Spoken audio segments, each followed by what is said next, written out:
What is up, YouTube? It is Mike with Grinding Gears Garage. Today we're going to be working on our Lt250r. This is my personal quad. I'm in the process of restoring it.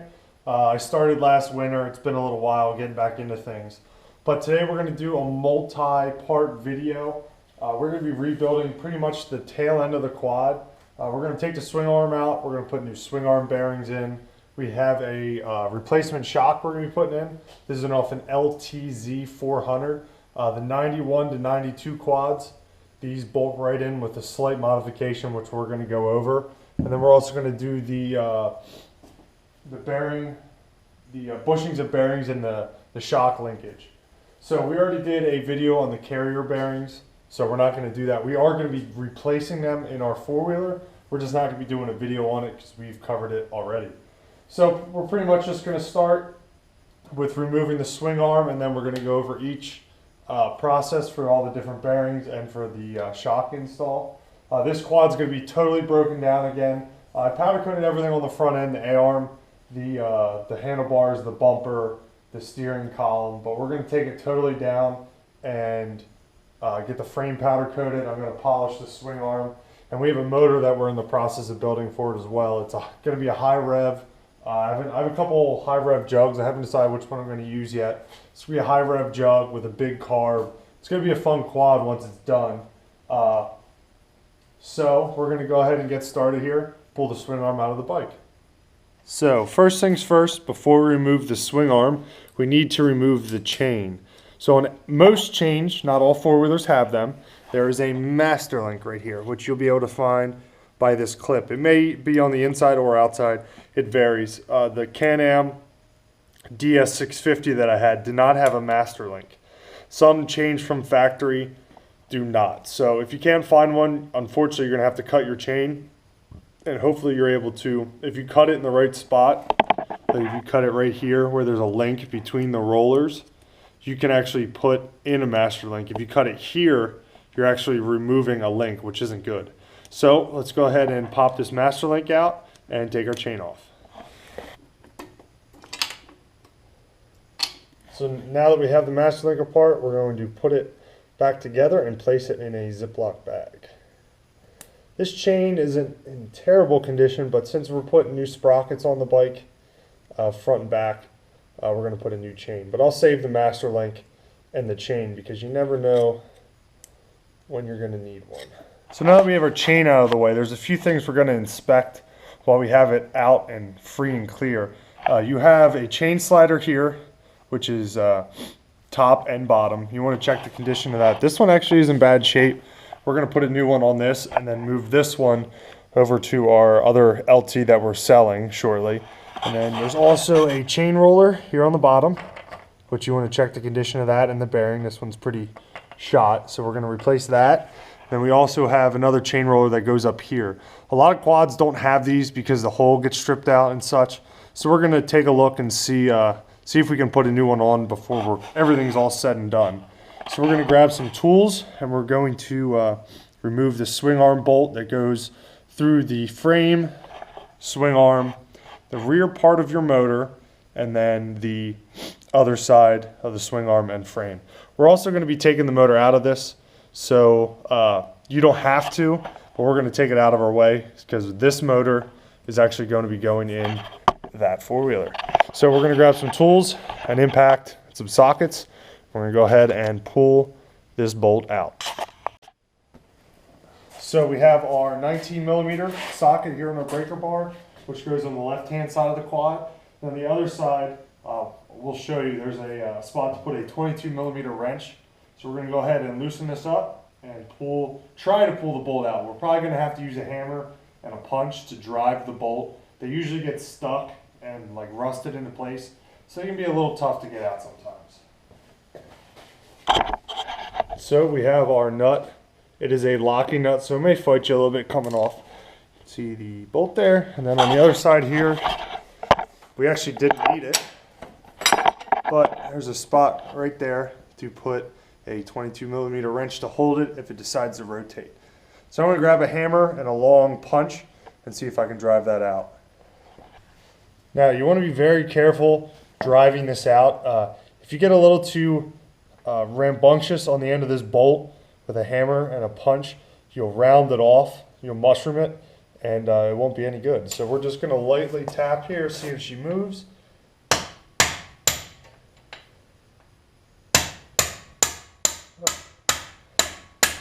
We got lucky today.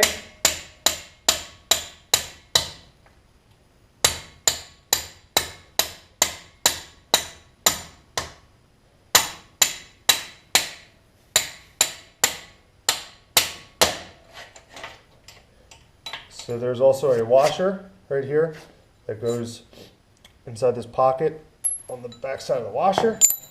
So now we may be able to, oh yeah, we got lucky on this one. The bolt pulled right out by hand. Now you also want to inspect this while you have it off. We're going to clean it up. Sometimes what happens from this sitting in here, pinched, and the swing arm moving, say if the bearings and everything are wore out, it'll start to wear this bolt. Ours looks in pretty good shape, but we're going to clean it off and just give it a little closer inspection. So now that we have the swing arm bolt off, we're going to remove the brake components so we can pull the swing arm off. Now ours has already been disconnected. When we bought this four-wheeler, the rear brake wasn't hooked up, the banjo bolt was missing, and so that's already disconnected. So what we're gonna do is disconnect the line from the swing arm and just leave the caliper on. You can do this differently if you take this bolt out, and there's two back here, which I'll show, that hold the caliper in place. You can pull the caliper off. We're just doing it this way because caliper's on. Same amount of bolts, just a little easier. So there's two 8mm right here. You're gonna have to do this to pull yours off anyway to get the line out of the way. So there's these two 8mm, and then there is a 10mm. This is just like a plastic guard from preventing anything hitting it. Then you need a 10mm. There's a hold down clamp for the rear brake line right here on the swing arm.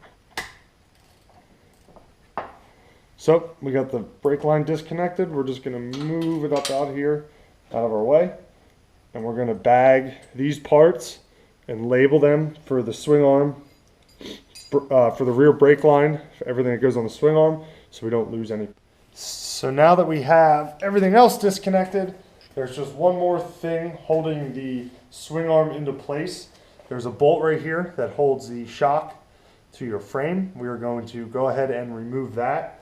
Before, I forgot to mention this, before we go any further, and before you remove this bolt, you should put a jack stand under the rear frame of the quad. I forgot to mention that. This will prevent everything from like sinking when you remove that bolt. It'll make it a lot easier as well because you can move everything around. So we're going to go ahead, take this bolt out, and our rear swing arm should be free to remove from the back of the quad. This bolt is a 14mm head and 14mm nut.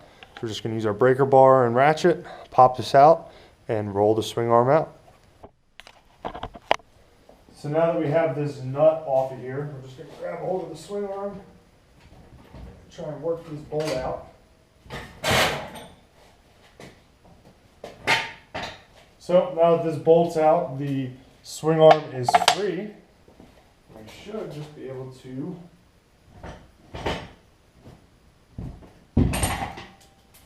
oh, I forgot.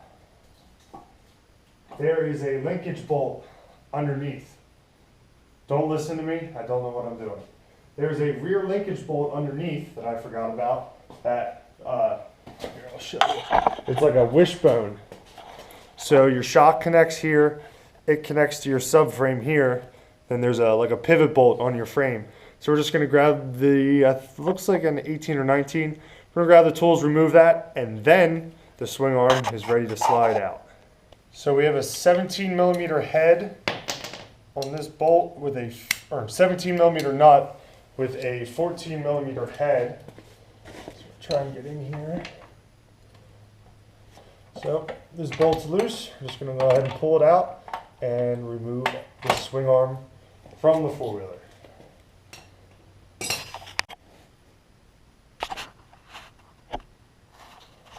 So now that we have the nut off of here, we're going to go ahead and pull the bolt out. I'm going to grab a screwdriver or a pry bar to help move that bolt out. Now, one thing you may have problems with is like this area down here is like kind of neglected because you can't really see it. So it may be pretty rusty or built up with gunk like mud and dirt and debris. So just you may have to spray with PB Blaster to free the bolt up. So now that we got it all loosened up, just watch your hands when you're reaching in here so you don't drop anything. Make sure you got a good hand on the swing arm. There we go. Boom. So the swing arm's out, and we're just going to, tires are flat, so we don't want to roll. We're going to go ahead and slide it out and drop it right down.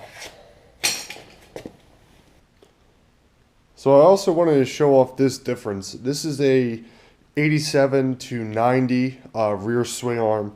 This frame was replaced at one point, the back half here.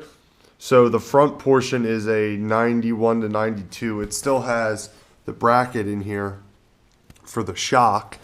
But on this swing arm, there's no bolt that ties the shock linkage to the frame. There's only one bolt to remove the swing arm out of it, or two. You have your bolt up front here, and you have this bolt up here, which ties your shock linkage to the swing arm.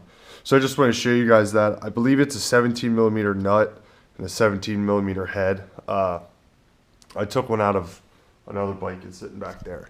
But that's the only, there's a lot of differences between these two swing arms. So if you have a 91, 92, you need a specific swing arm. 87 to 90 uses this style, and then 85, 86 uses a round carrier style as well. But that's the only real difference. These are a little easier to pull out because you just have these two bolts. Swing arm pulls out and you're ready to go. So now that the swing arm's out of the quad, we can focus on our key items, which is the swing arm bearings, shock linkage bearings, and then fitting our new LTZ shock to the back of the quad. So thanks for watching. This is part 1 of the series. Stay tuned for the next installment. They should be uploaded relatively quick after each other. But thanks for watching. As always, subscribe, like, and we will see you guys on the next episode.